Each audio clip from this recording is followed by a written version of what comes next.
إن الحمد لله نحمده ونستعينه ونستغفره ونعوذ بالله من شرور أنفسنا ومن سيئات أعمالنا من يهده الله فلا مضل له ومن يضلل فلا هادي له أشهد أن لا إله إلا الله وحده لا شريك له وأشهد أن محمدًا عبده ورسوله لا نبي بعده قال الله تعالى يا أيها الذين آمنوا اتقوا الله حق تقاته ولا تموتن إلا وأنتم مسلمون يا أيها الناس اتقوا ربكم الذي خلقكم من نفس واحدة وخلق منها زوجها وبث منهما رجالا كثيرا ونساء واتقوا الله الذي تساءلون به والأرحام إن الله كان عليكم رقيبا يا أيها الذين آمنوا اتقوا الله وقولوا قولا سديدا يصلح لكم أعمالكم ويغفر لكم ذنوبكم ومن يطع الله ورسوله فقد فاز فوزا عظيما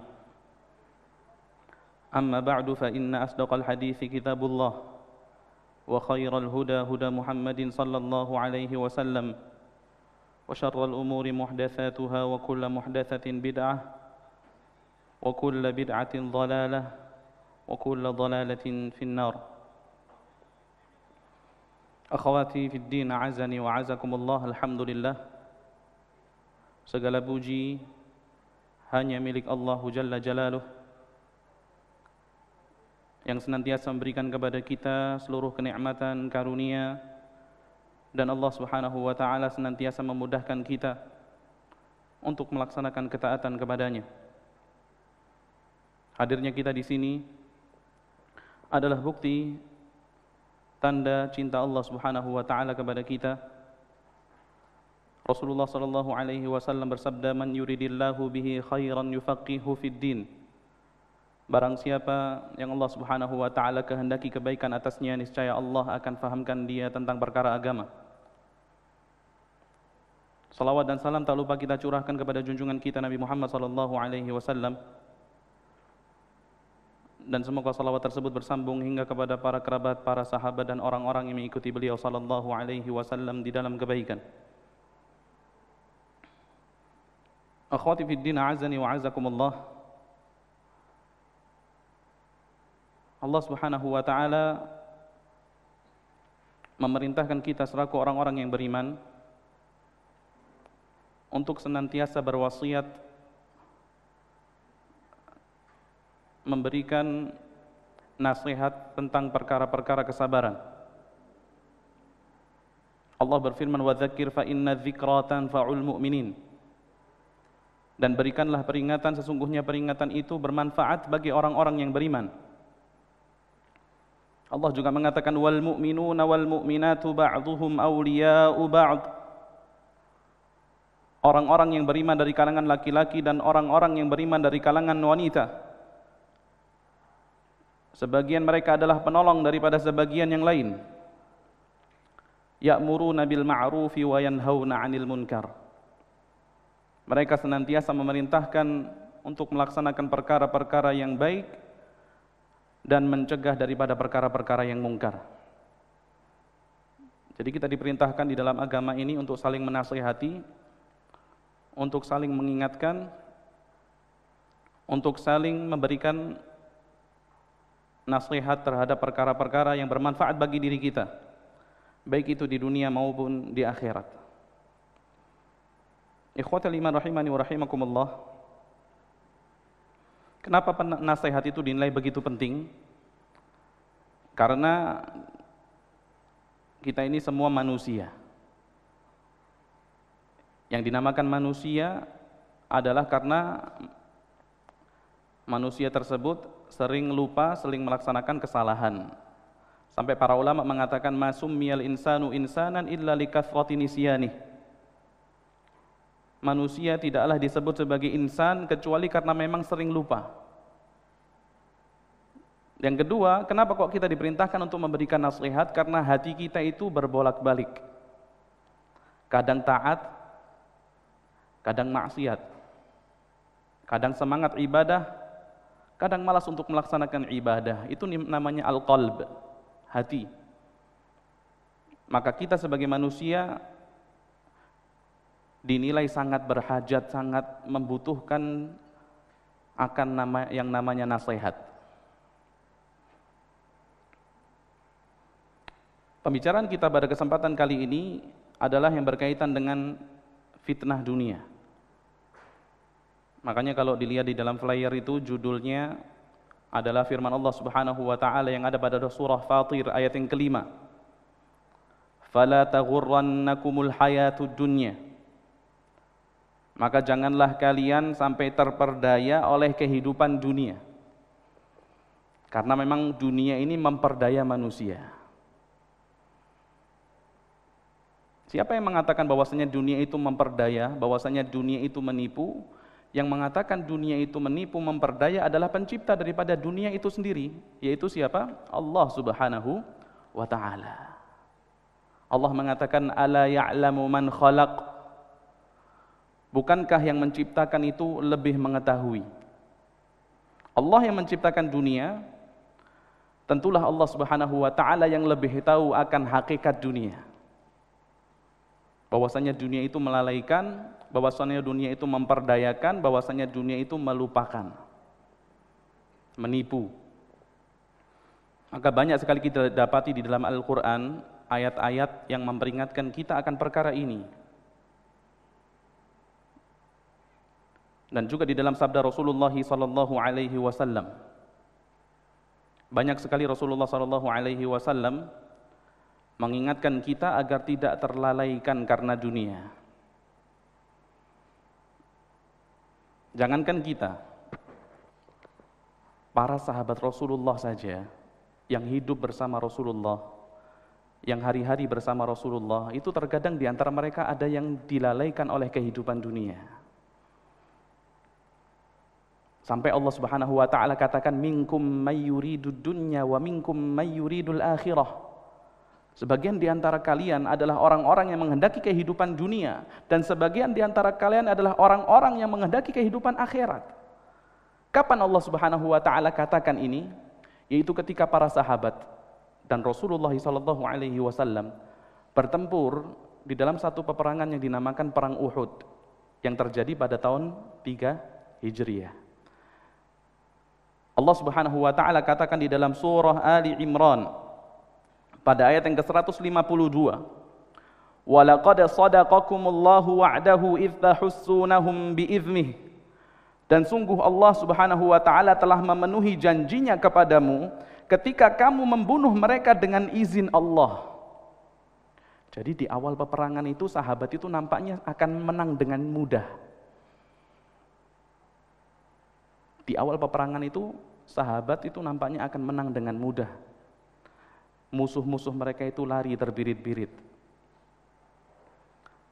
Sampai Allah Subhanahu wa taala katakan hatta idza fashiltum wa tanaza'tum fil amri wa 'asaitum min ba'di ma arakum ma tuhibbun. Sampai pada saat kamu lemah. Kapan mereka lemah?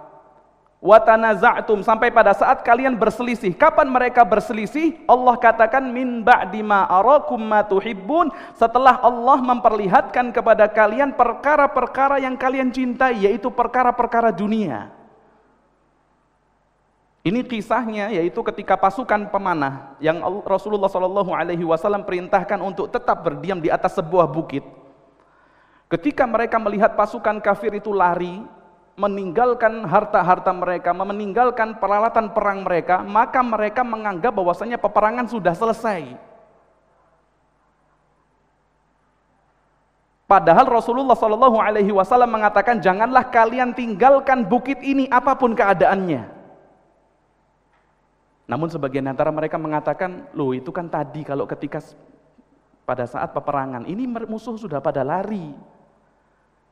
Ya udah kalau gitu peperangan sudah selesai, boleh kita turun untuk mengambil apa? Ghanimah. Maka kemudian mereka turun meninggalkan bukit yang Rasulullah Shallallahu Alaihi Wasallam perintahkan mereka untuk menjaga bukit tersebut. Mereka turun untuk mengumpulkan harta-harta dunia. Sampai kemudian Khalid bin Walid yang ketika itu masih musyrik membawa pasukannya untuk menyerang para sahabat dari arah belakang. Ketika itu kemudian sahabat kocar-kacir karena tidak ada yang menjaga mereka. Pasukan pemanah sudah tidak ada pada posisi mereka. Posisi yang diperintahkan Rasulullah SAW. Makanya Allah katakan minkum mayyuridud dunya wa minkum mayyuridul akhirah. Di antara kalian adalah orang-orang yang menghendaki kehidupan dunia dan di antara kalian ada juga orang-orang yang menghendaki kehidupan akhirat. Meskipun kemudian Allah Subhanahu wa taala ampuni mereka. Walaqad afa ankum. Para sahabat dimaafkan oleh Allah Subhanahu wa taala. Tapi Allah katakan ada di kalangan sahabat yang menghendaki kehidupan dunia, yang tertipu dengan kehidupan dunia, yang silau dengan kehidupan dunia. Sampai kemudian salah seorang sahabat Rasulullah yang bernama Abdullah bin Mas'ud radhiyallahu anhu mengatakan, "Ma kuntu ara anna ahadan min ashabi Rasulillah sallallahu alaihi wasallam yuridu dunya." Rasanya tidak mungkin, kata Abdullah bin Mas'ud. Ada seorang sahabat Rasulullah yang menghendaki kehidupan dunia ketika mereka berperang. Hatta nazalat fina ma nazal, sampai turun kepada kami apa yang Allah Subhanahu wa taala turunkan, yaitu surah Ali Imran ayat yang keberapa tadi? 152. Minkum mayyuridud dunya. Ada di antara kalian orang yang terperdaya oleh kehidupan dunia. Kalau sahabat aja seperti itu ibu-ibu, apalagi kita. Kalau sahabat yang mereka itu kajiannya itu yang ngasih materi Rasulullah. Kalau mereka dengar khutbah Jumat yang khatib itu siapa? Rasulullah. Kalau mereka sholat berjamaah yang imam siapa? Rasulullah. Manusia-manusia yang seperti itu yang selalu bersama Rasulullah, terkadang mereka juga disibukkan, dilalaikan oleh dunia, ditipu oleh dunia, lantas bagaimana lagi dengan kita? Sampai ada seorang sahabat Rasulullah yang bernama Hanzalah al-Usayyidi itu mengatakan kepada Abu Bakar As-Siddiq ketika dia bertemu Abu Bakar, dia mengatakan nafaqa Hanzalah, wahai Abu Bakar, Hanzalah itu telah munafik. Maka Abu Bakar mengatakan, subhanallah, maha suci Allah, apa yang kamu ucapkan ini? Ini Hanzalah al-Usayyidi, ini sekretarisnya Rasulullah, salah satu di antara pencatat wahyu. Itu ketemu Abu Bakar mengatakan Hanzalah telah munafik. Kenapa? Alasanmu apa mengucapkan perkataanmu tadi? Maka Hanzalah mengatakan, kalau kita itu berada di majelisnya Rasulullah, Rasulullah menyampaikan perkara-perkara surga, menyampaikan perkara-perkara neraka, hatta ka'anna ra'yu ain, sampai surga dan neraka itu seakan berada di hadapan mata kita. Falamma kharajna min indi Rasulillah. Tapi kalau kita sudah meninggalkan Rasulullah, kita ketemu anak-anak kita, ketemu istri-istri kita, sibuk dengan pekerjaan-pekerjaan kita, fanasina katsira. Kita lupa banyak atas apa yang disampaikan oleh Rasulullah SAW. Maka Abu Bakar mengatakan, kalau seperti itu aku juga mengalami apa yang kamu alami. Maka mereka kemudian berdua menemui Rasulullah SAW. Sampai kemudian disampaikan alasannya kenapa mereka mengatakan bahwasanya diri mereka telah munafik, sampai Rasulullah mengatakan, fa wallahi alladzi la ilaha illaha ghairuh, demi Allah, demi zat yang tidak ada ilah selain dia, lau tadumuna ala ma takununa indi, kalau keadaan kalian wahai para sahabat itu sama seperti keadaan kalian bersama aku, keadaan kalian di rumah-rumah kalian, ketika kalian bertemu dengan keluarga kalian, ketika kalian bertemu dengan anak-anak kalian, ketika kalian dengan sibuk dengan pekerjaan-pekerjaan kalian, itu sama ketika kalian itu bersama aku, la safahatkumul malaikatu, niscaya kalian akan disalami oleh para malaikat. Maknanya apa? Kalian bukan manusia lagi, kalian itu malaikat. Sampai malaikat akan apa? Bersalaman dengan kalian. Tapi yang namanya manusia, kadang semangat, kadang apa? Malas. Maka kita butuh sekali peringatan akan perkara ini, akan perkara fitnah dunia. Akhwati fid din, azani wa azakumullah. Di dalam Al-Quran, Allah Subhanahu wa ta'ala itu sering mempermisalkan dunia itu seperti air hujan. Ini sekarang ini kita sedang berada pada musim penghujan ya. Masya Allah, ini sekarang sudah mendung ini. Biasanya sore hujan, pagi hujan, malam hujan gitu ya. Antum tahu nggak? Allah di dalam Al-Quran sering mempermisalkan dunia itu seperti air hujan. Contohnya, yang Allah katakan di dalam surah Al-Kahfi, ayat yang ke-45. Al-Kahfi 45. واضرب لهم مثل الحياة الدنيا كماء أنزلناه من السماء فاختلط به نبات الأرض فأصبح هشيما تذروه الرياح. Dan buatkanlah untuk mereka, yaitu para manusia, perumpamaan kehidupan dunia ini ibarat air hujan. Juga kalau antunna semua periksa di dalam surah Yunus ayat yang ke-24. Tadi Al-Kahfi ayat berapa?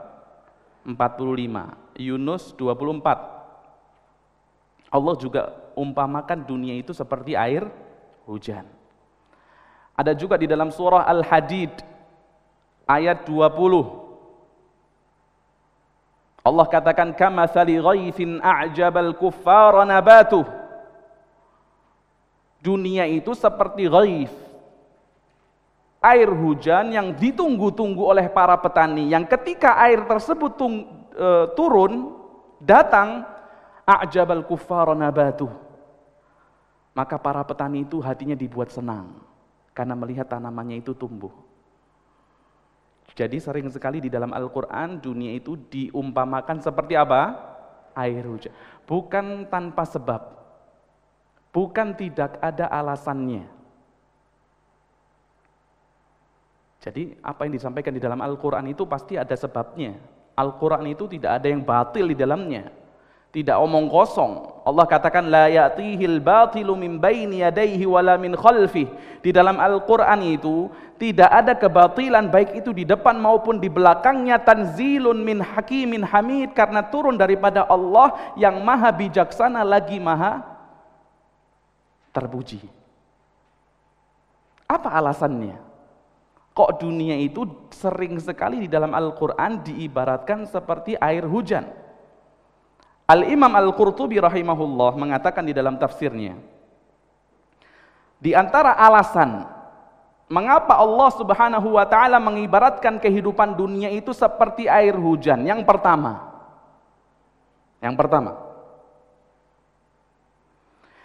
li'annal ma'a la yastaqir fi mawdi'. Karena air, ya, yang namanya air itu tidak tetap dalam satu keadaan.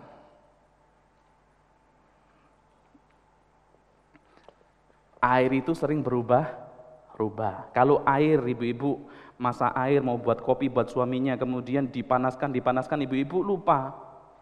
Dimasak terus airnya sampai panas, air itu berubah menjadi apa? Uap. Berubah enggak? Berubah. Kemudian air dimasukkan ke freezer, berubah menjadi apa? Es. Air ditaruh di dalam gelas, bentuknya seperti apa? Gelas. Air diletakkan di dalam botol, bentuknya seperti apa? Botol, atau mungkin ini aqua gelas. Jadi air itu sifatnya berubah-ubah. Wa kadzalika dunya, seperti itu juga dunia. La tabqa ala halatin wahidah. Dunia itu tidak tetap pada satu keadaan.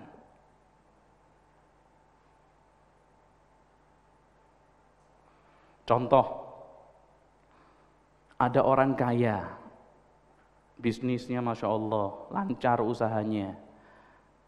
Pasti ada satu masa Allah Subhanahu wa taala uji dia pada kekayaannya, betul tidak? Ya, dan ini semua kita alamin, Masya Allah, sebelum pandemi, sebelum corona, aduh, yang jual nasi uduk laris, Masya Allah. Yang jual nasi bok laris. Yang catering apalagi, waduh, jangan ditanya sudah. 1 minggu itu pasti ada orderan. Sekarang pandemi atau mungkin beberapa bulan yang lalu, Masya Allah, orang sudah sedikit bikin acara, betul enggak? Mulai sepi pesanan, ya. Yang dagang baju juga seperti itu, mulai sepi orderan. Dunia seperti itu. Dunia itu tidak tetap pada satu keadaan. Termasuk di antara dunia kesehatan. Ada orang kadang sehat, kemudian sakit surinya. Kadang kemudian kuat, kemudian lemah. Kan seperti itu. Apalagi kemarin awal-awal Covid, siang hari sehat, sore hari sakit, flu, malam hari harus karantina, besok keluar sudah jadi mayat. Nah, sering seperti itu. Dunia. Berubah-ubah. Kemudian apa? Kekuatan misalnya. Orang pertama kali lahir di atas muka bumi, bayi, itu lemah bukan? Lemah.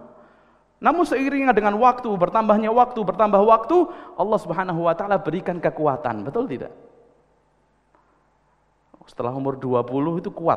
Orang itu masa dia paling produktif itu setelah 20 biasanya. Kemudian setelah dia masuk 30, masuk 40, ya. 41, 42 mulai dengkulnya mulai suka keringgingan. Nah. Mulai apalagi? Mulai rambutnya sudah apa? Berubah. Mulai giginya sudah mulai tanggal. Mulai tangannya gemeteran. Mulai suka was-was. Biasanya orang tua suka was-was. Allah katakan di dalam Al-Qur'an, di dalam surah Ar-Rum, pada ayat yang ke-54 Allah katakan, Allahul ladzi khalaqakum min dha'fin thumma ja'ala min ba'di dha'fin quwwah thumma ja'ala min ba'di quwwatin dha'fan wa syaibah. Allah ciptakan kalian dari lemah. Lemah kita, ketika bayi kita butuh perlindungan orang, butuh perlindungan keluarga kita, orang tua kita. Kemudian setelah lemah Allah jadikan kita kuat. Setelah kuat Allah jadikan kita kembali apa? Lemah wa syaiba, dan beruban. Jadi yang beruban ini jangan khawatir, itu bagus, itu tanda-tanda, itu sinyal dari Allah Subhanahu wa taala. Supaya kita enggak sibuk mengumpulkan dunia, supaya kita tidak habiskan waktu kita untuk dunia. Bahkan orang-orang yang kafir, yang ingkar kepada Rasulullah sallallahu alaihi wasallam, kelak mereka ketika dimasukkan ke dalam neraka itu, mereka dimasukkan itu dalam keadaan bergerombol-gerombol. Makanya ada di dalam Al-Qur'an surat Az-Zumar. Ya. Allah katakan wasiqal ladzina kafaru ila jahannam zumara. Orang-orang kafir itu dihimpun untuk menuju neraka jahanam secara bergerombol. Sebagaimana orang-orang yang bertakwa, wasiqal ladzina taqaw rabbahum ilal jannati zumara, dihimpun ya untuk menuju kepada surga secara bergerombol-gerombol. Dan di dalam Al-Qur'an dikatakan kullama ulqiya fiha faujun, mereka orang-orang yang dimasukkan ke dalam neraka, ketika dimasukkan ke dalam neraka faujun ya, sekali comot kemudian dilemparkan itu bukan satu dua orang, banyak orang. Sa'alahum khazanatuha, penjaga neraka jahanam itu bertanya kepada mereka yang dilemparkan ke dalam neraka. Apa yang ditanyakan? Alam ya'tikum nadhir, bukankah telah datang kepada kalian peringatan? Peringatan itu bisa berupa datangnya Rasul, peringatan itu bisa berupa datangnya ajaran Rasul, dan peringatan itu juga bisa berupa dengan rambut yang mulai beruban, mata yang mulai rabun, gigi yang mulai tanggal, tangan yang mulai gemetar, kaki yang mulai lemes, pikiran yang mulai, atau ingatan yang mulai apa? Pikun. Itu nadhir semua, itu peringatan semua. Jadi dunia kenapa kok sering diibaratkan seperti air di dalam Al-Quran? Karena dunia itu berubah-ubah. Kadang di atas, belum tentu di atas selamanya. Bisa jadi nanti di bawah. Makanya kita diajarkan kalau kita mendapatkan kenikmatan, ya Allah Subhanahu wa taala diberikan kenikmatan, kita diperintahkan bersyukur dengan mengucapkan alhamdulillahilladzi bi ni'matihi tatimmus shalihat. Kalau diuji sama Allah, dikasih musibah, penyakit, kefakiran, kesusahan, kita juga diperintahkan mengucapkan alhamdulillah, alhamdulillahilladzi ala kulli hal, alhamdulillahi ala kulli hal. Jadi ini alasan pertama, Bu. Kenapa dunia di dalam Al-Quran sering diumpamakan seperti apa? Air. Yang kedua, alasan yang kedua, kenapa dunia di dalam Al-Quran sering diumpamakan seperti air? Yaitu li'annal ma la yaqdiru ahadun an yadkhalahu wa la yabtal. Karena tidak ada seorang pun yang bermain air, nih. Tidak ada seorang pun yang bermain air dan dia dapat menjadikan dirinya tetap kering. Kalau namain air pasti apa? Basah. Seperti itu juga orang yang menghabiskan waktunya untuk dunia. maka dia tidak akan pernah aman daripada fitnah dunia.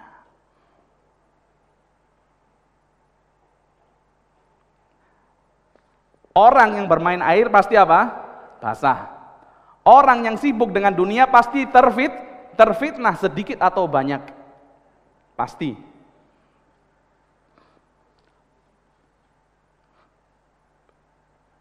Dan subhanallah banyak yang dapat kita saksikan, orang yang diuji dengan kesusahan itu lebih mudah untuk bersabar, betul enggak, Bu? Orang yang diuji dengan kesusahan lebih mudah untuk bersabar, tapi berapa banyak orang yang diuji dengan kenikmatan susah untuk bersyukur.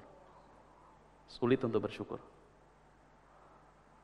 Jadi syukur itu ya suatu perkara yang susah, sampai syaitan ataupun iblis mendatangi anak Adam dari 4 penjuru. Dari depan, belakang, kanan, kiri, tujuannya cuma satu, agar menjadikan orang tersebut tidak bersyukur kepada Allah Subhanahu wa taala. Sampai Allah katakan wa qalilun min ibadiyasy syakur, sedikit sekali dari hambaku yang mampu bersyukur. Jadi syukur itu terkadang lebih susah daripada sabar. Orang kalau diuji dengan kesusahan mudah untuk bersabar, tapi ketika diuji dengan kenikmatan sedikit sekali di antara mereka yang mampu bersyukur. Seperti satu riwayat yang disampaikan oleh Abu Hurairah radhiyallahu anhu, bahwasannya beliau mendengar Rasulullah sallallahu alaihi wasallam bersabda, "Inna salasatan min bani Israil abrasa wa aqra'a wa a'ma." Sungguh ada 3 orang dari Bani Israel. Israel itu bukan negara Israel, Bu. Israel itu adalah nama lain daripada Nabiullah Ya'qub alaihissalam. Israel adalah nama lain daripada Nabiullah Ya'qub alaihissalam. Jadi orang kalau melaknat Israel itu jangan. Dia melaknat Nabi Ya'qub. Tapi kalau mau melaknat Israel ya udah laknat Yahudi. Karena Israel itu adalah nama lain Nabi Ya'qub. Seperti yang Allah katakan, kullu ta'ami kana hillal li bani Israila illa ma harrama Israilu ala nafsi. Seluruh makanan itu halal untuk dimakan oleh Bani Israel, keturunan Ya'qub, kecuali makanan-makanan yang Ya'qub atau Israel mengharamkan atas dirinya sendiri. Jadi Israel itu adalah nama lain Nabi Ya'qub. Ada 3 orang dari keturunan Israel, keturunan Ya'qub alaihissalam. Ini Allah uji mereka bertiga, Bu. Diuji dengan penyakit dan diuji dengan harta, kefakiran. Yang pertama, itu ujiannya penyakit abros, tahu penyakit baros, penyakit kulit. Jadi kalau kulit warnanya belang-belang, kalau saya belang ini mungkin naik motor karena nggak pakai kaos tangan belang. Tapi kalau ini penyakit yang putih-putih itu tahu kulitnya, ya itu darah di bawah kulit itu udah nggak ada. Jadi warnanya itu apa? Putih. Jadi yang menjadikan kita kelihatan fulanah putih, fulan hitam, apa? Darah di bawah kulit. Subhanallah. Itu penyakit kulit, sampai dia itu dijauhi sama manusia. Yang satunya penyakit akro, apa akro? Botak. Ustaz, suami saya botak, kalau itu bukan penyakit. Itu sudah karena mungkin banyak pikiran, ya. Ada orang kadang katanya botak depan itu karena banyak mikir. Botak belakang karena pinter. Saya dengar gitu. Kalau botak depan belakang berarti apa? Dia pikir dia pinter. Ini botaknya, Bu, bukan botak seperti orang sekarang ini. Kalau sekarang ada nggak orang botak zaman sekarang yang dijauhi orang? Nggak ada. Ini botaknya ya nggak tahu gimana kok subhanallah dia dijauhi sama orang. Yang satu a'ma, buta. Satu tadi penyakit kulit, satu botak, satu apa? Ketiganya fakir, miskin. Fa'aradallahu an yabtaliyahum. Maka Allah ingin menguji mereka bertiga. Faba'atha ilaihim malakan, maka Allah utus kepada mereka bertiga 1 malaikat. Pertama kali malaikat itu datang kepada orang yang abros tadi, penyakit kulit tadi. Kemudian ditanya oleh malaikat, ayyu syai'in ahabbu ilaik? Apakah sesuatu yang paling kamu inginkan saat ini? Orang Bu, kalau penyakitan sama fakir, kalau dipinta milih, mau milih yang mana? Sembuh dulu atau dikasih harta? Pasti dia milih apa? Sembuh. Ini berarti apa? Berarti nikmat kesehatan itu jauh lebih baik daripada nikmat harta. Ayyu syai'in ahabbu ilaik, kamu menginginkan apa? Maka orang yang penyakit kulit itu enggak minta kekayaan, tidak, dia minta apa? Saya minta jildun hasan walaunun hasan. Aku minta kulit yang bagus dan tampang rupaku itu Allah Subhanahu wa taala perbaiki. Ya. Famasahahu, kemudian diusap sama malaikat. Setelah diusap, fadzahaba anhu qadhar. Maka penyakitnya itu pergi, Bu, hilang. Sembuh, kulitnya jadi bagus. Kemudian ditanya lagi sama malaikat, ayyul mali ahabbu ilaik. Udah, penyakitmu sudah sembuh. Sekarang kamu pengen harta apa? Apa yang kamu inginkan? Maka dia mengatakan al-ibilu awil baqar. Aku ingin onta atau sapi. Minta 1 onta atau 1 sapi. Maka dikasih 1 ekor onta yang hamil, yang bunting. 1 ekor onta apa? Bunting. Hamil manusia ya.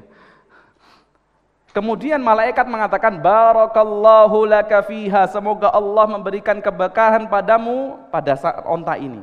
Ditinggal. Malaikat kedua datang kepada orang yang apa? Botak. Ditanya, kamu pengen apa? Apa yang paling kamu inginkan saat ini? Dia mengatakan sya'run hasanun, aku ingin rambut yang baik, rambut yang bagus. Famasahahu, diusap sama malaikat, disembuhkan penyakitnya, rambutnya bagus. Ditanya sama malaikat, harta apa yang paling kamu inginkan? Dia mengatakan al-baqaru, aku ingin sapi. Dikasih 1 ekor sapi yang bunting, kemudian didoakan barakallahu laka fiha, semoga Allah memberkahi untukmu pada hartamu ini. Ditinggal. Yang ketiga datang kepada orang yang apa? Buta. Ditanya, pengen apa? Aku ingin Allah mengembalikan penglihatanku. Diusap. Diusap sembuh, bisa lihat lagi. Ditanya, pengen harta apa? Al-ghanam, aku ingin kambing. Dikasih 1 ekor kambing yang bunting. Ditinggal sama malaikat bertiga ini. Maka yang punya onta ini, ontanya berkembang sampai jumlahnya itu wallahu a'lam, diceritakan di dalam hadis ini jumlah ontanya itu seluas lembah. Pernah nggak lihat onta seluas lembah? Nggak pernah. Onta, jangan onta. Sapi pernah nggak lihat 1 luas lembah sapi? Kambing pernah nggak lihat kambing 1 lembah? Ini yang punya onta, ontanya jadi 1 lembah, yang punya sapi, sapinya 1 lembah, yang punya kambing, kambingnya 1 lembah. Subhanallah. Karena mendapatkan keberkahan. Taib. Maka ketika mereka dalam keadaannya itu, mereka sudah sehat, hartanya banyak, malaikat kembali lagi. Tapi kali ini dia kembali dalam bentuk manusia. Kembali dalam bentuk manusia, dengan bentuk manusia, dia pertama kali datang kepada mantan yang penyakit kulit tadi. Mantan apa? Orang yang dulunya punya penyakit kulit. Ini datang seperti orang miskin dan orang itu berpenyakit kulit. Ngerti nggak? Datang miskin ya, dalam keadaan miskin, kemudian apa? Kemudian penyakitan kulit gitu, kulitnya penyakitan. Tujuannya apa? Supaya ingat, betul enggak? Oh Allah, anak dulu pernah nih kayak gini, kan gitu kan orangnya. Benar enggak? Kalau orang enggak gengsi. Biasanya kalau misalnya ada ibu-ibu mulai dagang cateringnya itu mulai dari rumah ke rumah, door to door, nganterin makanan, jual ya yang murah-murah 10 ribuan, kemudian berkembang, kemudian menjadi bos catering misalnya. Datang 1 orang door to door, ketuk pintu rumahnya jual nasi goreng. Kira-kira apa di pikiran orang yang bos catering ini? Ya Allah, dulu anak pernah kayak dia ini, betul ya? Jangan semua, sini saya beli semua. Gitu kan orang biasa gitu ya. Sampai Rasulullah juga pernah, Rasul itu ketika berjalan dengan para sahabatnya, kemudian sahabatnya itu memberikan kambing mereka itu dengan 1 dedaunan dari pohon arok. Pohon arok tahu nggak? Pohon yang rantingnya kita jadikan siwak sekarang ini. Itu dikasih makan, kemudian Rasulullah mengatakan, alaikum bil aswad, kalau kalian mau kasih makan kambing kalian dengan pohon ini, pilih yang daunnya itu warna hitam. Maka sahabat kaget, ya Rasulullah, kayaknya pernah menggembala kambing ya. Kok tahu benar gitu ya? Maka Rasul nggak gengsi. Rasul mengatakan, iya, saya pernah mengembalakan kambing untuk mendapatkan beberapa qirot daripada penduduk Makkah. Itu Rasulullah. Nggak ada yang namanya gengsi. Dan Rasul mengatakan tidak ada satu nabi pun kecuali dia pernah mengembala apa? Kambing. Ini malaikat datang dalam bentuk manusia, punya penyakit kulit, ya, menampakkan dirinya seperti orang fakir, butuh bantuan, terputus perjalanannya, dia minta tolong kepada orang yang tadi punya onta 1 lembah. Dia mengatakan, rajulun miskin, saya orang yang miskin, terputus perjalananku, tidak ada yang dapat menolongku kecuali Allah, kemudian engkau. Saya minta 1 ekor onta untuk melanjutkan perjalanan. Ontanya berapa tadi? Yang diminta berapa? 1 ekor. Kira-kira dikasih apa enggak ini? Dia mengatakan apa? Al-huququ katsirah, ya Allah, ini tanggunganku masih banyak, istriku belum dinafkahin 1, 2, 3, 4, anakku belum bayar sekolah, tetanggaku nanti minta macam-macam. Dia alasan, yang penting dia nggak mau kasih 1 ekor onta. Alasan dia. Sampai kemudian malaikat ini yang menyamar sebagai manusia penyakit kulit, dia mengatakan, ka'anni a'rifuk, kayaknya aku kenal siapa kamu. Bukankah kamu dahulu orang yang Allah uji dengan penyakit seperti penyakitku, kemudian Allah berikan kesembuhan kepadamu. Kamu orang yang fakir, kemudian Allah berikan kekayaan kepadamu sampai hartamu itu onta 1 lembah. Diingatkan sampai sama malaikat tadi. Orang itu mengatakan apa? Dari mana kamu dapat info seperti itu? Saya dari dulu kulit saya bagus gini. Saya dari dulu seperti ini. Adapun onta saya, ini onta saya warisi daripada orang besar. Orang besar itu mewarisinya daripada orang besar. Onta itu dari ayahku. Ayahku mewarisi onta itu dari apa? Ayahnya. Salah info kamu. Mungkin bukan yang lain kali, bukan saya. Pergi diusir. Maka malaikat mengatakan, in kunta kadziban fasayyarakallahu ila ma kunt. Kalau kamu dusta, semoga Allah mengembalikan keadaanmu seperti semula. Padahal diminta berapa ekor tadi, Bu? 1. Kalau ibu punya 1 lembah onta, diminta 1 ekor, kasih berapa? Masya Allah. Belum, karena nggak punya. Bisa jawab ya, coba punya. Tabungannya 1 M, diminta 1 juta, kasih berapa? 1 juta, karena belum punya. 100 juta karena belum punya. Ini sedekah biasa, sedekah bukan ini. Setelah itu malaikat datang kepada orang yang dulunya penyakit apa? Botak, penyakit di kepala. Malaikat datang ya dengan wujud manusia, orang miskin, terputus perjalanan, dan di kepalanya itu ada penyakit seperti orang itu dulu alami. Tujuannya supaya apa? Pengen. Tapi manusia ini suka lupa, kenapa? Makanya manusia ya. Dia lupa dulunya dia seperti apa. Dia lupa dulunya keadaannya gimana. Kemudian ketika dia mengatakan rajulun miskin, saya orang miskin, terputus perjalananku, tidak ada yang dapat menolongku kecuali Allah, kemudian dirimu, saya minta 1 ekor sapi. Maka yang punya sapi 1 lembah loh ya, 1 lembah. Dia mengatakan al-huququ katsirah, ini tanggunganku masih banyak, anakku belum ini, istri belum bayar arisan, belum macam-macam deh udah. Maka yang malaikat tadi, yang penyakitan tadi, menyamar sebagai orang yang penyakitan di kepala, dia mengatakan, ka'anni a'rifu, kayaknya aku kenal siapa kamu. Kamu kan dulu orang yang diberi penyakit di kepalamu, kemudian Allah berikan kamu rambut yang bagus, orang yang miskin, kemudian Allah berikan kekayaan, sehingga kekayaanmu itu sapi 1 lembah. Maka orang yang punya sapi 1 lembah mengatakan, dari mana infonya? Aku dari dulu ya rambutku bagus gini, ya gitu. Dari dulu ini adapun sapiku, ini sapi aku warisi daripada ayahku, ayahku mewarisinya daripada ayahnya. Pergi. Maka malaikat mengatakan, in kunta kadziban fasayyarakallahu ila ma kunt. Kalau kamu dusta, semoga Allah mengembalikan keadaanmu seperti semula. Ditinggal. Maka tinggal orang yang apa? Yang sudah sembuh, bukan buta. Coba fokus ya, ini mungkin lapar semua ini ya. Yang sudah sembuh daripada penyakit buta. Malaikat datang, kemudian dalam bentuk manusia tentunya, buta. Supaya ingat. Kemudian malaikat mengatakan, rajulun miskin, terputus perjalananku, tidak ada yang dapat menolongku kecuali Allah. Kemudian dirimu, ya, saya minta 1 ekor kambing untuk melanjutkan safarku. Maka orang yang dulunya pernah buta, Bu, diminta 1 ekor kambing. Ya, diminta berapa ekor? 1 ekor. Kambingnya berapa tadi? 1 lembah. Diminta berapa? 1 ekor. Apa yang diucapkan oleh orang yang dulunya pernah buta, punya harta 1 lembah kambing, dia mengatakan, ya, qad kuntu a'ma faraddallahu ilayya basari, supaya kamu tahu, ketahuilah sesungguhnya aku dulu buta seperti engkau, kemudian Allah kembalikan pandanganku, Allah kembalikan penglihatanku. Fakhudh ma syi'ta wa da' ma syi'ta, silahkan kamu ambil sesuai dengan keinginanmu, kamu sisahkan untuk aku sesuai dengan keinginanmu. Ini benar ini, karena sudah punya kambing benar, 1 lembah. Kalau kita kasih 10 Ustaz, karena belum punya kambing 1 lembah, coba punya antum coba. Maka malaikat mengatakan, amsik malaka fa inna mabtulitum, kamu tahan hartamu, sesungguhnya kalian bertiga telah Allah uji. Faqad radhiyallahu anka, ketahuilah sungguh Allah telah ridho kepada dirimu, wa sakhita ala sahibaik, dan Allah murka kepada 2 orang kawanmu. Pertanyaan saya, yang diuji berapa orang? Yang lulus ujian berapa orang? Yang enggak lulus berapa orang? 2. Berarti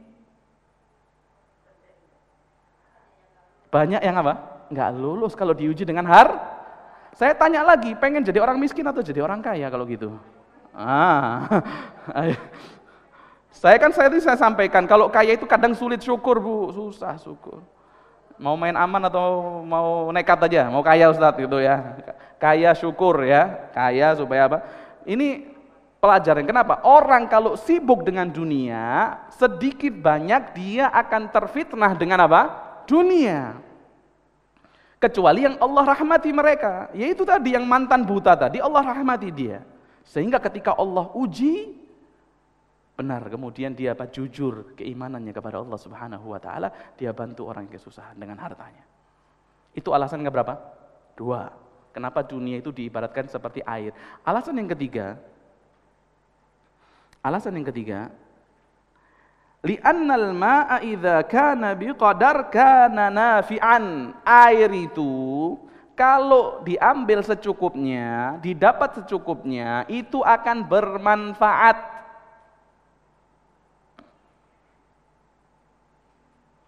Sebaliknya, kalau air itu datang dengan berlebihan akan membinasakan. Betul enggak, Bu? Apalagi yang sudah ngalamin banjir nih. Ada enggak orang kampung Melayu di sini? Kalau sudah katulampai itu, ya, debit airnya sudah sekian, wah ini mulai barang-barang itu diangkat ke lantai 2, mulai itu. Karena prediksi air akan masuk jam sekian, subhanallah. Itu prediksinya benar kadang. Ada yang mobilnya dipindah ke tempat lain supaya nggak kena banjir, macam-macam lah. Air itu kalau secukupnya akan bermanfaat, tapi kalau berlebihan akan membinasakan. Seperti itu juga dunia. Seperti itu juga dunia. Kalau cukup akan memberikan manfaat, kalau berlebih seringkali menjadikan orang binasa. Makanya Rasulullah SAW ya mengatakan di dalam sebuah sabdanya, Rasul mengatakan, mal faqra akhsha alaikum, mal faqra akhsha alaikum, bukanlah kefakiran yang aku takutkan menimpa kalian.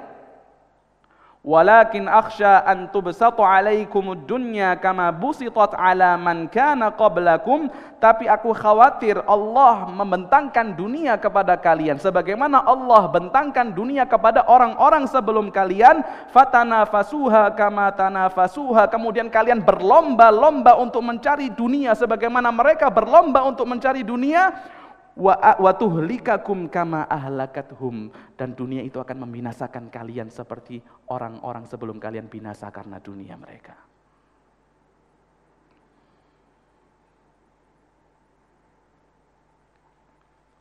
Jadi kebanyakan orang yang diuji dengan dunia itu binasa. Seperti Qarun, coba binasa. Hartanya banyak, justru hartanya itu Allah tanam bersama dia di dalam bumi. Fir'aun, jabatannya tinggi, binasa dia. Haman, pangkatnya tinggi, binasa dia. Jadi kenapa kok kemudian dunia itu sering sekali dikasih tahu sama Allah, dunia itu menipu, dunia itu melupakan, melalaikan orang daripada zikrullah, karena memang itu sifat dunia. Pernah nggak ibu kira-kira jalan mau naik mobil sama suaminya, kemudian di depan ibu ada mobil Pertamina, tahu mobil Pertamina yang merah itu yang panjang itu ya kan? Di tulisannya itu macam-macam nggak mobil Pertamina itu di belakangnya itu tulisannya apa? Ayo yang pernah baca titik apa blind spot ya, titik apa, antum ini sekarang ini pada posisi yang supir tidak bisa melihat, segera menyingkir, segera pergi. Orang sudah khawatir kalau pada posisi itu. Kenapa? Sudah diperingatkan, dia baca tulisan itu. Ketika dia menghindar, dia baca lagi di sampingnya apa, mobil panjang mudah terbakar, ya Allah tambah khatar, pergi lagi. Betul nggak? Itu kita kalau sama mobil Pertamina takut, tapi peringatan Allah di dalam Al-Quran yang itu diulang-ulang. Ya nggak Bu? Diulang-ulang sama Allah. Kalau dunia itu seperti ini, dunia itu menipu, dunia itu kecil, dunia itu sedikit dibandingkan akhirat, kita mengatakan dunia enggak apa-apa. Yang penting nikmat hidup, muda foya-foya, tua kaya raya, mati. Enak banget dibikin. Enak banget. Dan Rasul mengatakan apa? Inna dunya hulwatun khadirah. Ketahuilah sesungguhnya, inna kata Rasulullah. Inna ini kalau di dalam bahasa Arab harfu nasbin wa taukidin, ya, huruf untuk menasabkan dan juga untuk menegaskan, untuk memberikan perhatian lebih. Bahwasanya yang akan disampaikan oleh Rasulullah SAW adalah perkara yang besar, bukan perkara yang remeh. Inna dunya hulwatun khadirah, sesungguhnya inna ad-dunya, dunia manis dan hijau. Semua kita itu suka manis dan hijau, betul nggak Bu? Pengennya kalau nikah dicari, ya saya nggak perlu yang cantik Ustaz, yang penting apa? Yang penting manis. Maunya manis. Maunya manis dan hijau. Coba ngapain ke puncak? Pengen lihat yang hijau-hijau, betul nggak? Tapi antum tahu nggak kesudahan kalau orang terlalu banyak makan manis? Diabetes. Yang hijau, bagaimana kesudahan yang hijau? Akan menguning kemudian apa? Hancur, layu. Apalagi kalau sudah berlebihan. Coba ibu punya apa? Bunga mawar. Punya bunga mawar di rumah, kemudian disiramin pagi, sore, malam, kena hujan pagi, sore. Hidup apa mati mawarnya? Busuk. Itu dunia seperti itu. Allah katakan dunia itu seperti mawar. Diibaratkan juga seperti mawar di dalam surat Thaha. Wala tamuddanna 'ainaika ila ma matta'na bihi azwajam minhum zahratal hayatid dunya linaftinahum fi. Dunia itu disebut zahrah, mawar. Mawar umurnya panjang atau pendek ya? Saya kurang tahu masalah perbungaan. Panjang atau pendek? Mawar sama kaktus lebih panjang mana umurnya? Kaktus ya. Tapi sekarang orang sudah mulai tren ya, melihara kaktus ya. Padahal kalau lebih indah mana, mawar atau kaktus? Mawar, tapi umurnya pendek. Dunia seperti itu. Rasul katakan apa? Dunia itu hijau, dunia itu manis. Wa innallaha mustakhlifukum fiha, dan Allah Subhanahu wa taala menjadikan kalian khalifah di atas muka bumi ini. Maknanya apa? Dunia itu Allah ciptakan untuk kalian. Allah jadikan kita ini sebagai apa? Pemimpin di atas muka bumi ini. Allah mudahkan dunia ini untuk kita berjalan di atasnya. Makanya Allah katakan apa? Huwallazi ja'ala lakumul arda dhalulan. Allah dialah yang menjadikan bumi ini dzalul. Dzalul itu hina, rendah, mudah untuk apa? Untuk kita berjalan di atas muka bumi ini. Famshu fi manakibiha, maka berjalanlah kalian wa kulu mir rizqih, dan makanlah rizki yang Allah Subhanahu wa taala sediakan. Jadi dunia itu diciptakan untuk kita. Adapun kita, Allah ciptakan untuk apa? Menghambakan diri kita kepada Allah Subhanahu wa taala. Sekarang banyak orang yang kebalik. Dunia diciptakan untuk dia habis-habisan untuk dunia. Dia tidak beribadah kepada Allah. Juga banyak orang yang memberikan nasihat itu kebalik juga. Contohnya apa? Seorang ibu misalnya ngomong sama anaknya, "Le," kalau di Jawa "le", kalau di Jakarta apa? "Tong" gitu ya. Nak gitu ya. Kalau sekolah yang rajin, kalau kerja yang rajin, yang fokus, mati-matian, habis-habisan, tapi jangan lupa ibadah. Kan gitu kan kita sering ngasih nasihat orang kan. Kalau kayak gini anak kita tiap hari kita kasih nasihat seperti ini, Dia tidak lupa ibadah, tapi sholat asarnya nanti 5:30 sore. Yang penting apa? Nggak lupa, kan gitu. Padahal di dalam Al-Quran, bukan dunia dulunya, yang didahulukan itu bukan dunia, tapi akhirat. Allah katakan apa? Di dalam surat Al-Qasas, ayat 77.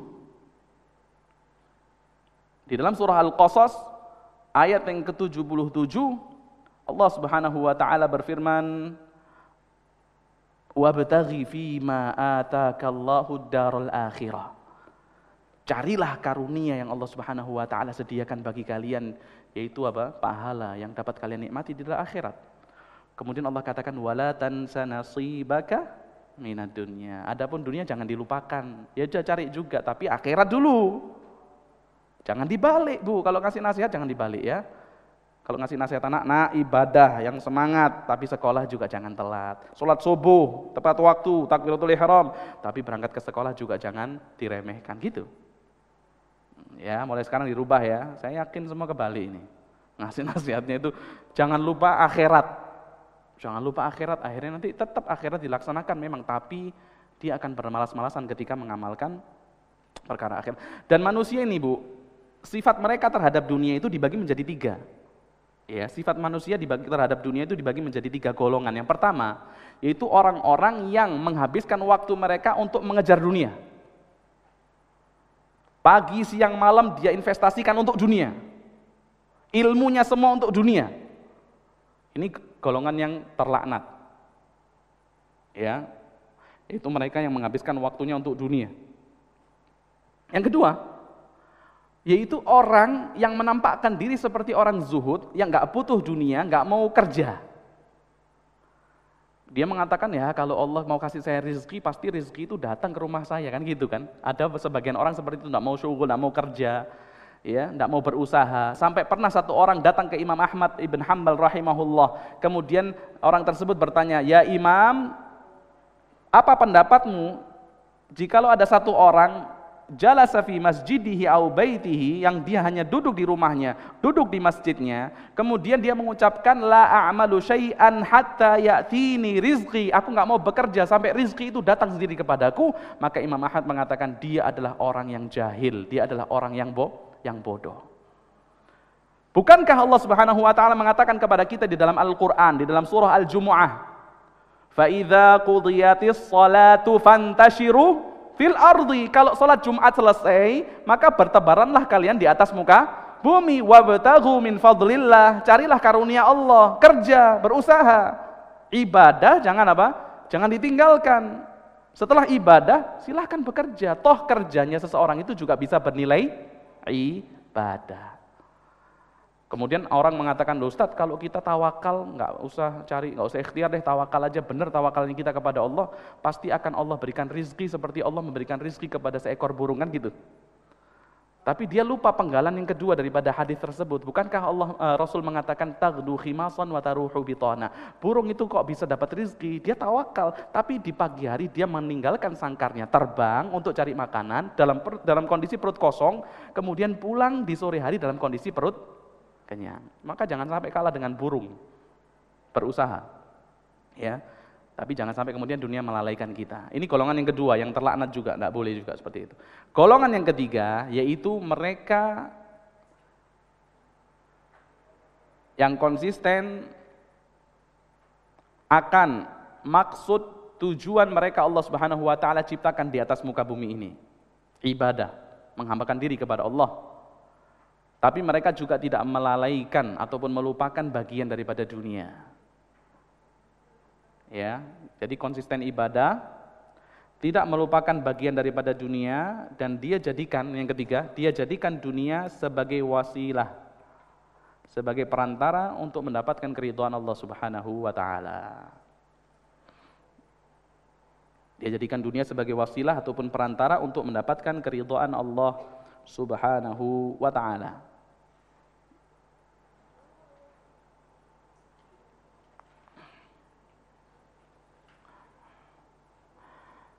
Oke. Maka kita ingin mengetahui beberapa poin, ya, yang dapat menjadikan kita itu tidak lalai akan perkara dunia, tidak dilalaikan oleh perkara dunia. Yang pertama, ini beberapa kiat ya, kiat agar seseorang tidak tertipu dengan dunia. Kiat agar seseorang tidak tertipu dengan dunia. Yang pertama, dicatat. Yang pertama, sadarilah bahwasannya dunia itu lebih hina dibandingkan dengan sayap nyamuk. Sadar bahwasannya dunia itu lebih hina dibandingkan dengan sayap nyamuk. Rasulullah sallallahu alaihi wasallam bersabda dalam sebuah hadis yang diriwayatkan oleh Sahal bin Sa'id As-Sa'idi radhiyallahu an, beliau mengatakan, "Lau kanatid dunya ta'dilu 'indallahi janaha ba'udah." Kalau saja seandainya dunia di sisi Allah itu nilainya sama dengan sebelah sayap nyamuk, masa kafiran minha syarbata ma'in, niscaya Allah tidak akan memberikan orang kafir minum walaupun satu teguk. Allah tidak akan memberikan minum kepada orang kafir walaupun satu teguk. Jadi dunia itu lebih hina di sisi Allah dibandingkan dengan sebelah sayap nyamuk. Bukan sama ya nilainya, tapi lebih hina. Pernah suatu ketika Rasulullah SAW bertanya kepada salah seorang sahabatnya yang bernama Dhahak. Rasulullah mengatakan, "Ya Dhahak, ma ta'amuka?" Wahai Dhahak, apa makanan yang kau gemari? Apa makanan yang biasa kau makan? Maka Dhahak mengatakan, "Ya Rasulullah, al-lahmu wal laban." Ya Rasulullah, aku biasa memakan daging dan juga minum susu. Ya, memakan daging dan juga minum susu. Maka kemudian Rasulullah bertanya, "Tsumma yasiru ila madza?" Kemudian daging dan susu itu berubah menjadi apa wahai Dhahak? Kalau ibu ditanya sama ustadznya, "Tadi pagi makan apa?" Gado-gado. Aduh, masuk pagi makan gado-gado, sakit perut dong. Apa biasanya makan pagi? Nasi uduk. Kemudian berubah menjadi apa nasi uduk? Kotoran gitu ya. Tapi kalau Dhahak itu ditanya sama Rasulullah, kemudian itu daging sama susu itu berubah menjadi apa wahai Dhahak? Maka Dhahak mengatakan, "Ila ma qad alimta ya Rasulullah," berubah menjadi sesuatu yang sudah kamu ketahui ya Rasulullah. Jadi adabnya sahabat itu ketika berbicara dengan Rasulullah itu apa? Tidak mau untuk sekedar ngomong kotoran saja, enggak mau. Ya udah tahu ini berubah menjadi seperti yang kita ketahui ya Rasulullah. Maka kemudian Rasulullah SAW mengatakan, "Fa innallaha tabaraka wa ta'ala daraba ma yakhruju min ibni Adam mathalan lid dunya." Sesungguhnya Allah Subhanahu wa taala menjadikan permisalan apa yang keluar daripada anak Adam itu perumpamaan untuk dunia. Jadi dunia itu hina di sisi Allah Subhanahu wa taala, di sisi Rasulullah sallallahu alaihi wasallam, dan tentulah Allah dan Rasulnya yang lebih tahu akan hakikat apa? Dunia. Kemudian yang kedua, itu yang pertama ya, agar dunia tidak menipu, sadarilah bahwasanya dunia itu lebih hina dibandingkan dengan sayap nyamuk, lebih hina ataupun dunia itu sama dengan kotoran gitu ya. Yang kedua, yaitu carilah kebahagiaan yang hakiki, buka kurung akhirat. Ya, carilah kebahagiaan yang hakiki, buka kurung akhirat, dan sering bandingkan antara kenikmatan dunia dan kenikmatan akhirat. Nah, ini penting Bu. Jadi kalau kita sudah mulai terlena, sudah mulai ya terbuai dengan kenikmatan dunia, coba mulai dibandingkan antara kenikmatan dunia dan kenikmatan yang ada di surganya Allah Subhanahu wa taala. Contoh ibu di dunia ini pernah naik mobil yang paling mahal, harga berapa Bu? Nggak mau sombong nih. Berapa Bu? 1M pernah? Saya belum pernah. Mobil 1M itu naiknya gimana nggak tahu. Mungkin kita duduk langsung dipijetin dari belakang gitu, wallahu alam nggak tahu. Itu mobil yang 1M taruh, ada yang 5M, mungkin Ustaz Imam tahu, ada yang 5M mobil bahkan, wallah itu gimana itu. Mobil yang 5M, kalau sudah orang, misalnya antum punya fasilitas itu, kemudian sudah mulai terlalaikan, mulai kita takjub dengan kenikmatan yang kita miliki, coba mulai bandingkan kenikmatan yang kita miliki saat ini dengan kenikmatan yang ada di surganya Allah Subhanahu wa taala. Mobil yang harga 1M tadi, kalau lampu merah berhenti nggak Bu? Berhenti. Kalau masuk tol harus ngetep nggak Bu? Ngetep. Kalau saldonya kurang gimana? Ya, ini yang biasa saldo kurang, sering keluar mobil terus Afwan gitu. Mobil yang belakangnya gitu ya. Afwan, ada nggak gitu ya. Kemudian kalau macet berhenti nggak? Ikut nggak kena trafik juga. Kemudian kalau ada motor ngebut-ngebutan di samping, takut nggak? Ya Allah, ini takut dikegores mobil ini 1 M gitu kan ya. Kalau di akhirat gimana kendaraannya? Masya Allah, nggak ada yang namanya macet, nggak ada yang namanya kegores, nggak ada yang namanya tol, gitu kan ya. Jadi kalau pengen tidak terbuai dengan kenikmatan dunia, bandingkan dengan kenikmatan akhirat. Contoh lagi, di dunia kalau orang mau seneng-seneng Bu, itu harus susah dulu, betul nggak Bu? Contoh salah satu di antara jamaah kajian kemarin ada yang jalan ke Turki. Dia mau seneng-seneng bukan di Turki, mau seneng-seneng di Turki. Mau menyaksikan apa balon udara apa itu, ya kan gitu. Allah alam deh, saya nggak tahu. Itu dia mau senang-senang di Turki, tapi perjuangan dia dari Jakarta untuk ke Turki itu bukan perjuangan yang kecil loh Bu, ngeluarin duit, betul nggak? Ya mesti Ustadz nggak bayar gimana, ngeluarin duit kemudian harus karantina, betul nggak? Zaman sekarang karantina. Kemudian setelah itu setelah 3 hari karantina dia baru bisa jalan-jalan, mungkin dia shopping macam-macam lah, menikmati pemandangan Turki. Setelah habis waktu dia di Turki, dia harus pulang. Dia pulang karantina dulu di Jakarta, lebih lama lagi karantina daripada di Turki. Coba mau menikmati 7 hari di Turki, susahnya juga banyak ternyata. Itu dunia. Jadi kalau di dunia itu tidak ada kenikmatan yang sempurna, itu tidak ada. Kalau di akhirat, Masya Allah, antum mau kemana-mana santai. Iya. Di surga diceritakan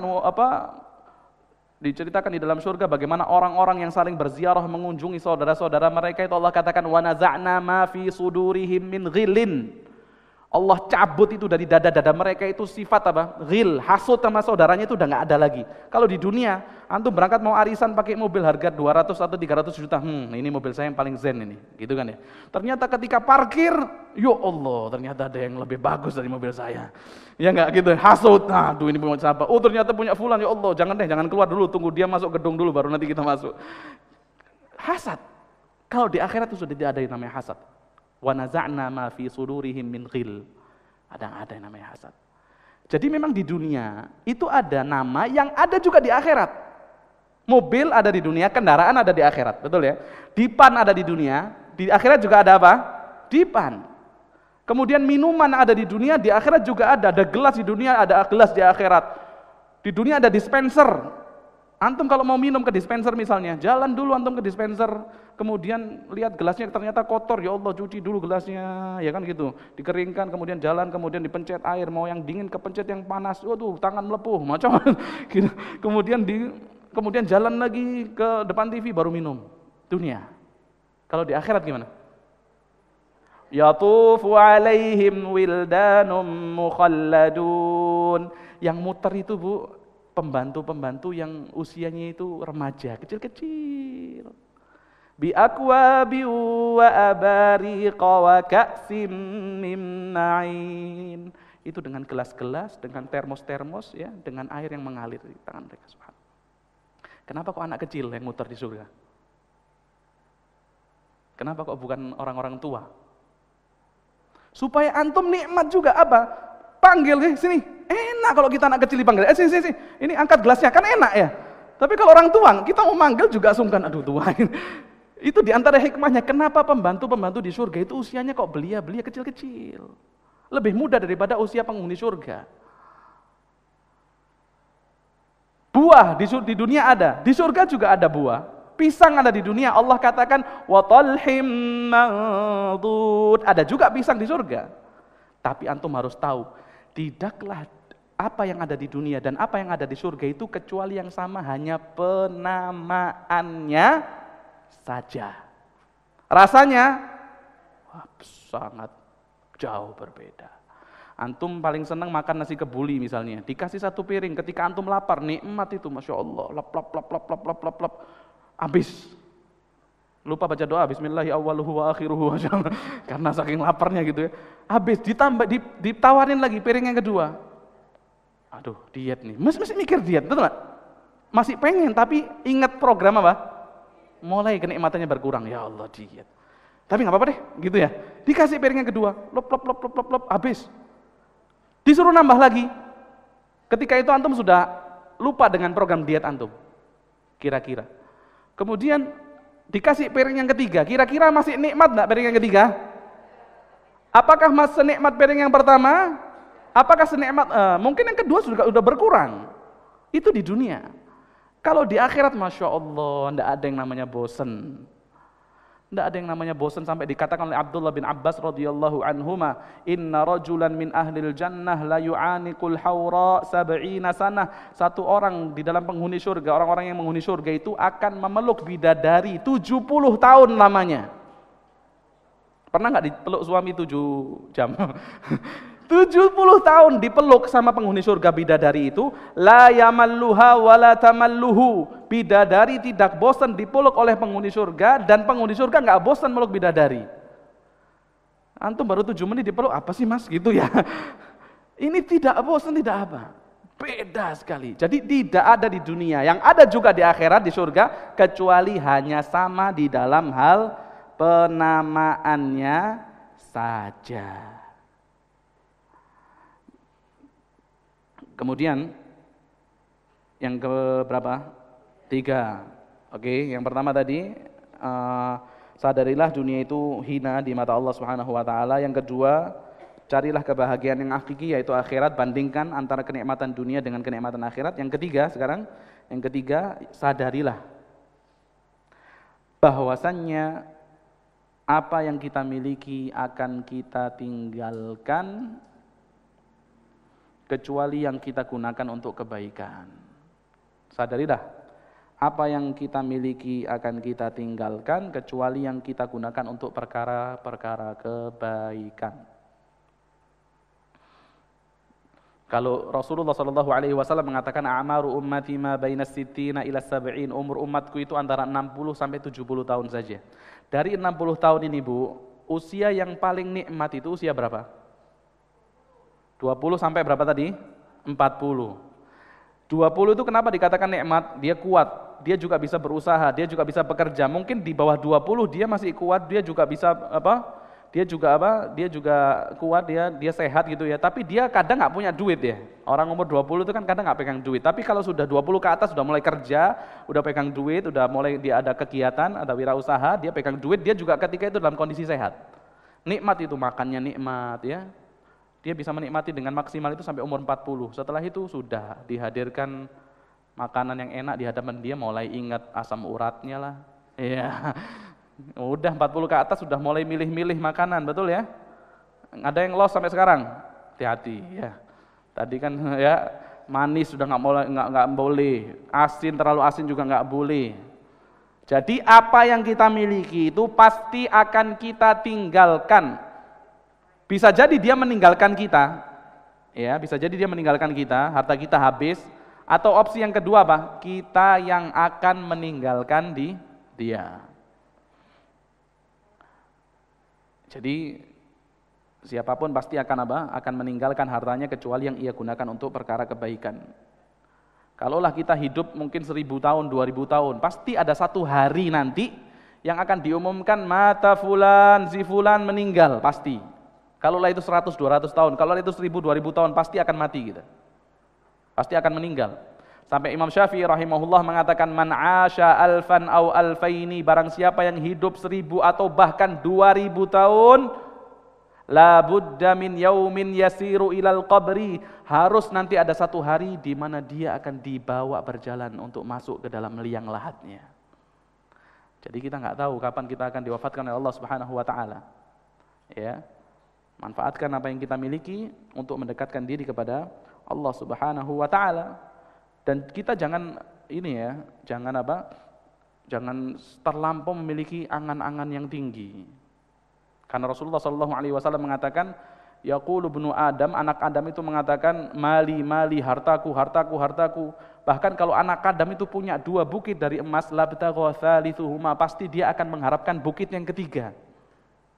Dan tidak ada yang dapat menjadikan anak Adam itu puas kecuali tanah yang dimasukkan ke dalam mulutnya. Jadi kita harus tidak boleh berangan-angan panjang, ya, tidak boleh kemudian kita habiskan waktu kita, yang mana waktu itu adalah modal besar yang Allah Subhanahu wa taala berikan kepada kita.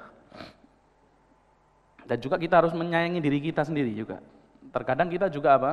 Mungkin kita memikirkan suami kita, anak kita, tapi kita juga harus sibuk untuk beramal juga. Kalau ada hartanya ya bersedekah dengan harta kita. Untuk mikir gimana tidak hidup senang saja, tapi gimana caranya mati senang. Gimana kita bahagia ketika Allah Subhanahu wa taala wafatkan kita. Sampai saya dengar satu kisah daripada salah satu ustadz ya. Ada satu orang kepala rumah tangga itu suka mikir keluarganya. Kalau dia di luar, dia lihat anggur itu, dia tahu istrinya, anak-anaknya suka sama anggur. Maka dia mau pulang, mau anterin anggur, dia tahu dia masih harus ada kerjaan. Maka dia beli anggur, beberapa ikat gitu, kemudian dipanggil Gojek, disuruh ngantar ke rumahnya. Ketika Gojek sampai di rumahnya, ketok, buka pintu, Assalamualaikum warahmatullahi wabarakatuh, ini ada kiriman anggur daripada dari bapak gitu ya. Maka ibunya Masya Allah ya, masuk, anaknya begitu ngumpul, dimakan anggur satu, habis. Itu bapaknya pulang kerja jam 6 sore, itu bayangin buka baju, ya, ganti baju, habis sholat, cuci makan anggur kan gitu ya. Ditanya istrinya, anggur tadi mana yang saya kirim 2 ikat tadi? Habis, ya Allah, habis. Baru anggur saja saya sudah dilupakan ini. Bagaimana kalau harta ini ditinggal kemudian saya meninggal? Wah, baru ketika itu dia sadar.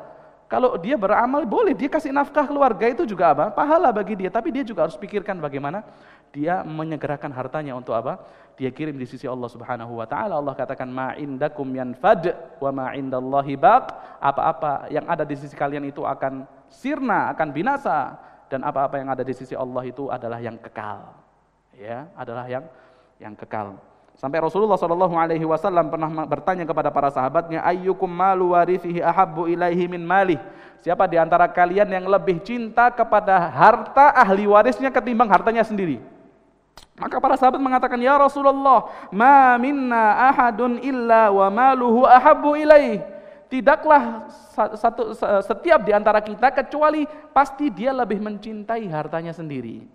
Maka Rasulullah SAW mengatakan, fa inna malahu ma qaddam wa malu warithihi ma akhar. Ketahuilah sesungguhnya hartanya itu adalah apa yang dia segerakan. Maksudnya yang dia gunakan untuk perkara-perkara kebaikan yang itu akan kekal di sisi Allah Subhanahu wa taala, dan ketahuilah harta warisnya itu adalah apa yang dia tinggalkan.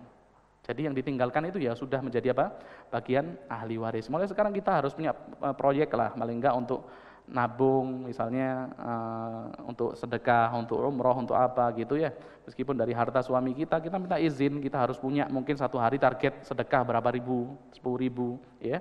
Dan itu tentunya dengan sepersetujuan dan seizin suami kita ya. Wallahu taala a'lam bishawab. Mungkin sampai di sini yang bisa kita sampaikan. Dan kurang lebih saya minta maaf. Ada yang mau ditanyakan? Fadhol, silakan.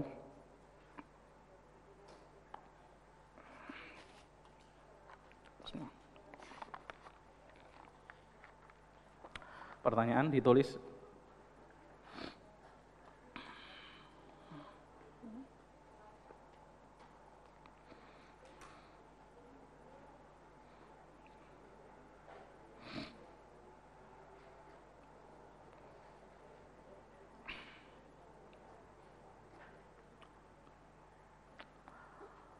Atau langsung?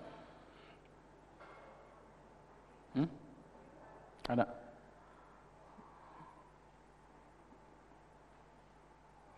Nggak ada? Masya Allah, sudah pengalaman semua antarkan dunia. Sudah khatam ya. Sudah khatam akan perkara dunia. Cukup mungkin? Ada? Nggak ada? Panitia nggak ada ya? Ya udah, kita tutup ya dengan doa kafaratul majlis. Subhanakallahumma bihamdika asyhadu an la ilaha illa anta astaghfiruka wa atubu ilaik. Assalamualaikum warahmatullahi wabarakatuh.